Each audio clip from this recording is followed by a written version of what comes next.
everybody, this is another J&D review, and today we'll be reviewing the Rockman X or Mega Man X Zero from D-Arts. Let's take a look at the box. I like the box, beautiful coloring. The boxes for Japanese figures are usually okay, but this one is really nice. I like the side profile view. It's cool on your shelf, and then you have the back. Shows you what kind of poses you can pull off as well as the faces. Side view, nothing special on the bottom. Just a lot of, hieroglyphics known as Japanese writing. And then you have the top, Rockman D-Arts. So let's take a look at Zero. Now, if you played the first game, you can't tell me this does not look like he does in the game. I mean, exactly like he looks in the game. Right down to his floyd, beautiful hair, which actually has wash in it, which is very nice. It's a little loose, but still nice. He has beautiful coloring as well.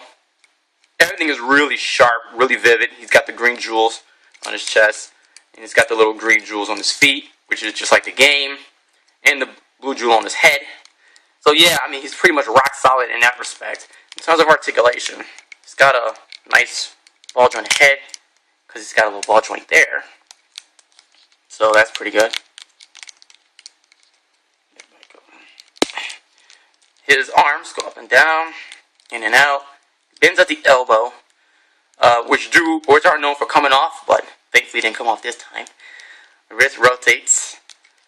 The torso can actually rock. It's kind of the hair. You gotta be careful of the hair because you can break it off. It's giving me issues, but there you go. You can rock it. You can twist it as well. The legs are on odd joints, but they tend to work very well. You can get them in dynamic posing, just a little effort. It's all about playing with these figures. You can't be afraid to really play with these figures. Anyways, he's got nice coverings, so you don't see any of the joints. So he really looks solid. Then the knee, of course, and then the ankles. It can actually rotate really far. There you go.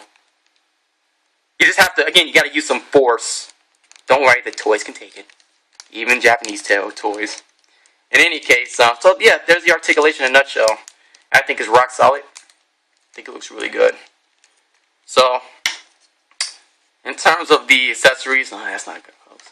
Anyways, in terms of the accessories, get a face, the angry face. You get the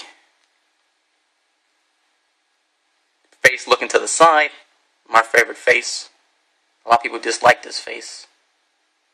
Screw them, man. Anyways, you have the hands. You get two open ones. You get two thumbs up hands, which are basically for the Z-Saber. So useless with this figure, but hell, I'll pose them with thumbs up hands. I'm not mad. Then he has two fist hands, which you gotta be careful because it kind of scrapes against the arm part when you're trying to attach it to the ball joints. These hands really don't like to attach really tight. It's something I found was much easier with X. And then you have the Buster, or the Charge Shot. Looks really good. There we go. My zoom. And then you have the part you attach here. Now you can attach just the Zero's Buster, so he has a little opening, like so. But it doesn't really stay on that well. So if you really want to stay on, you gotta take that off and then put it on, like so.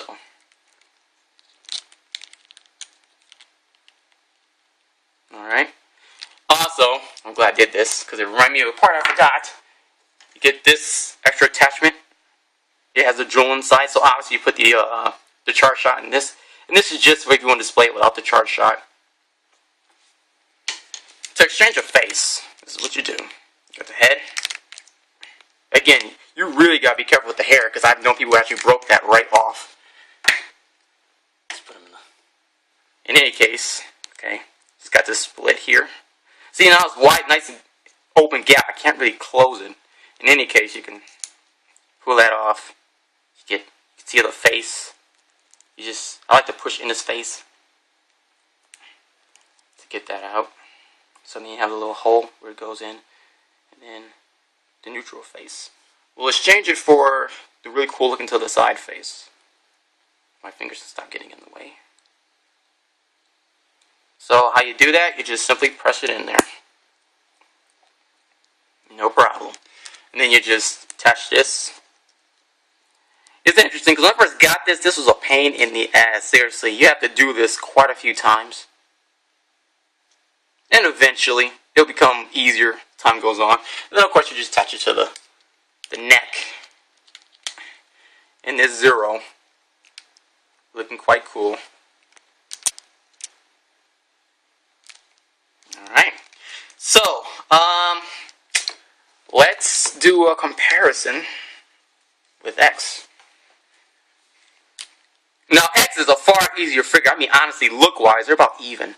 But X is a far easier figure to deal with. I mean, the only problem I have with X is it's actually harder than Zero, because Zero has those little ears. It's actually taking his head apart. But other than that, I haven't had the joint issues Zero has. It's got pretty much the exact same articulation. So, I think he's a pretty cool complement with this version of Zero. And it makes sense, because this is the first version of Zero, and this is the X from the first game. Some miscellaneous issues with Zero. If you can see the scratch right there. Let's see.